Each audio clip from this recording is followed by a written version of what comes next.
Bonjour les CP, nouvelle séance, j'ai la joie de vous retrouver et j'allume moi la bougie de la prière, mais vous préparez déjà votre cœur.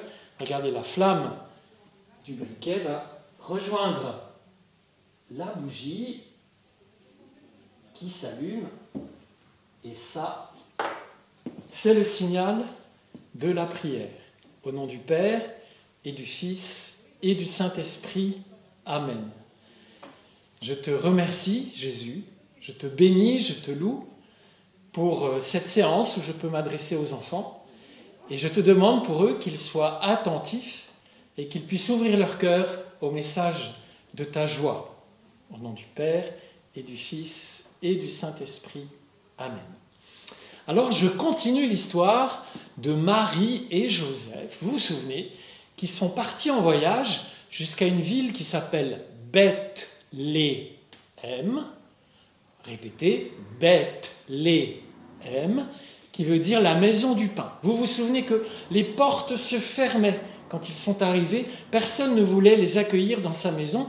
Alors Joseph est allé chercher dans la campagne un endroit pour pouvoir dormir. Et il avait trouvé, je vous avais expliqué, une grotte, une espèce de trou de rocher dans lequel il avait pu installer Marie.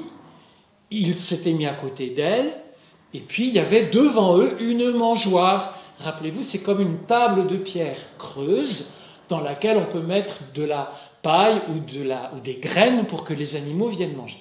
Ça, c'était la fois dernière, mardi dernier. Aujourd'hui, l'histoire continue. Ça se passe dans la nuit, dans la campagne où il y a cette grotte. Mais c'est dans des champs un peu plus loin. Et dans cette nuit, vous voyez, il y a des moutons et des bergers.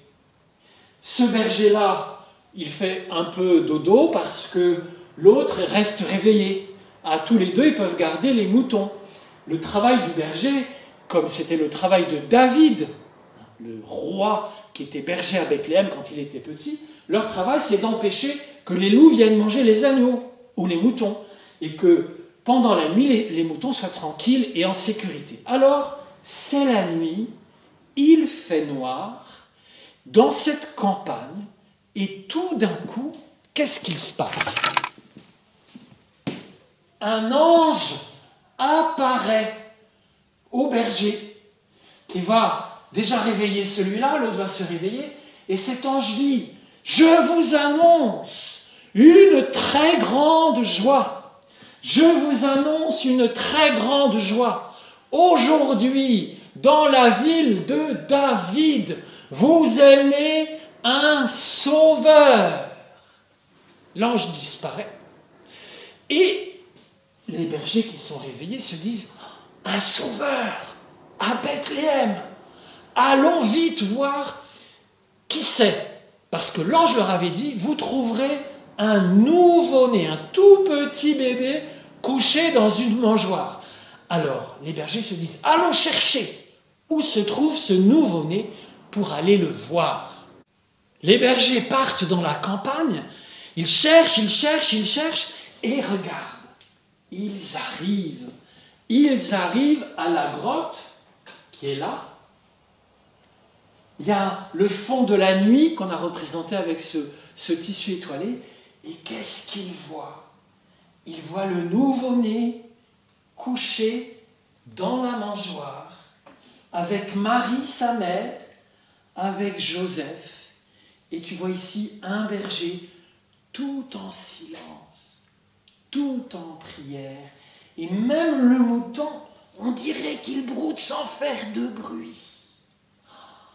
Tout le monde est dans l'émerveillement, dans la paix de ce bébé qui est le sauveur d'Israël, qui est né à côté de la cité de David, Bethléem, la maison du pain, dans le lignage de David.